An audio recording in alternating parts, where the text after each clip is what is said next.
इसी तरीके से कुछ इंग्रेडिएंट इसमें ऐसे भी शामिल किए गए हैं कि जिन लोगों में स्पर्म काउंट कम होता है, स्पर्म काउंट की मोटेलिटी कम होती है, स्पर्म की मोटेलिटी कम होती है, प्रोग्रेसिव कम होते हैं, नॉर्मल या एबनॉर्मल का जो रेशियो है, मॉर्फोलॉजी है, उसमें कहीं ना कहीं एबनॉर्मलिटीज़ होती है, तो उसमें भी इस्तेमाल कर सकते हैं। इसमें बेनिफिट हो सकता है क्योंकि कुछ इंग्रेडिएंट्स ऐसे हैं इसमें कि जिनका स्पर्म काउंट पर भी इफ़ेक्ट है। तो ये सारे इंडिकेशन हैं कि कहाँ कहाँ आप इसका इस्तेमाल कर सकते हैं।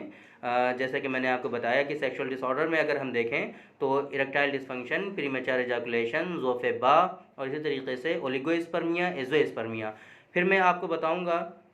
कि ओलिगोस्पर्मिया और एज़ोस्पर्मिया की अगर कंडीशन है, मॉर्फोलॉजी गड़बड़ है,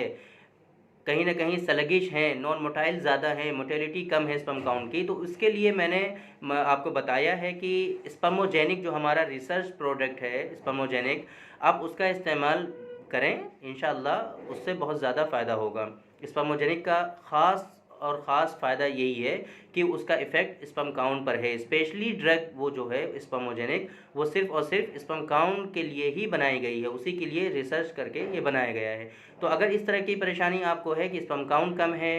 इनफर्टिलिटी है, आपको कंसीव नहीं हो रही है आपकी वाइफ, या स्लगिश हैं आपके स्पर्म, नॉन मोटाइल ज़्यादा हैं, मॉर्फोलॉजी सही नहीं है, तो इन तमाम सूरतों में आप स्पर्मोजेनिक का इस्तेमाल करें, हमदोजीन का इस्तेमाल हरगिज़ ना करें। तो आज के इस वीडियो में हमने डिस्कस किया आपसे हमदोजीन के बारे में, बताया कि हमदोजीन क्या होता है, इसके क्या क्या इंडिकेशन है, कहाँ कहाँ आप इसका इस्तेमाल कर सकते हो, इसके ख़ास बेनिफिट्स क्या हैं, और इसी तरीके से हमने बताया आपको स्पर्मोजेनिक के बारे में, स्पेशली कि स्पर्म काउंट अगर आपके कम हैं, स्लगिश हैं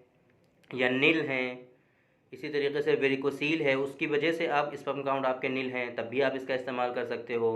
नॉन मोटाइल ज़्यादा हैं, मोटेलिटी कम है, स्लगिश ज़्यादा हैं, या नॉर्मल एबनॉर्मल का जो रेशियो है वो कहीं बढ़ा हुआ है, नॉर्मल कम है, एबनॉर्मल ज़्यादा है, तो इन तमाम सूरतों में आप स्पर्मोजेनिक का इस्तेमाल कर सकते हैं। इंशाल्लाह विदिन 3 मंथ्स अक्सर देखा गया है कि पेशेंट में 3 महीने में स्पर्म काउंट का जो रेशियो है वो नॉर्मल हो जाता है।